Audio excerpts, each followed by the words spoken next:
বিচিত্রে ভরপুর এই জগৎ। সাধারণত মুরগি 2 পা বিশিষ্ট হয়, কিন্তু যদি কোনো মুরগির 4 পা হয় তখন সেটা অনেকেই মেনে নিতে পারবেন না। তবে এবার মিলল 4 পা বিশিষ্ট মুরগি। ঝিনাইদহ শহরের চুয়াডাঙ্গা বাস স্ট্যান্ডের মুরগি ব্যবসায়ী শাহাদাত হোসেনের দোকানে 4 পা বিশিষ্ট একটি সোনালী মুরগির সন্ধান মিলেছে। শনিবার শহরের হামদহ এলাকায় আব্দুল ওহাবের ফার্ম থেকে কেনা অন্যান্য মুরগির সঙ্গে এটি কিনে আনেন শাহাদাত। কিনে আনার পর দেখেন 500 গ্রাম ওজনের ওই সোনালী মুরগিটির 4 পা। মুরগির পেছনে লেজের গোড়া দিয়ে স্বাভাবিক পায়ের মতোই আরও 2টি পা গজিয়েছে।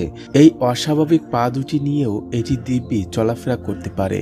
এ বিষয়ে ঝিনাইদহ জেলা পশু সম্পদ কর্মকর্তা ডাক্তার হাফিজুর রহমান বলেন, ভ্রূণ অবস্থায় ডিমের মধ্যে যখন বাচ্চা বড় হয় তখন এমনটি হয়। এই অস্বাভাবিক প্রক্রিয়াকে বলে ভ্রূণ অবস্থার অপবৃদ্ধি। অস্ট্রেলিয়ার একটি অঞ্চল আছে যেখানে গরুর 6 পা হয়।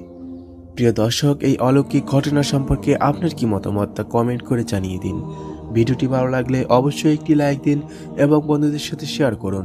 আর হ্যাঁ, পরবর্তী আপডেটের জন্য আমাদের চ্যানেলটি এখনই সাবস্ক্রাইব করুন। ধন্যবাদ।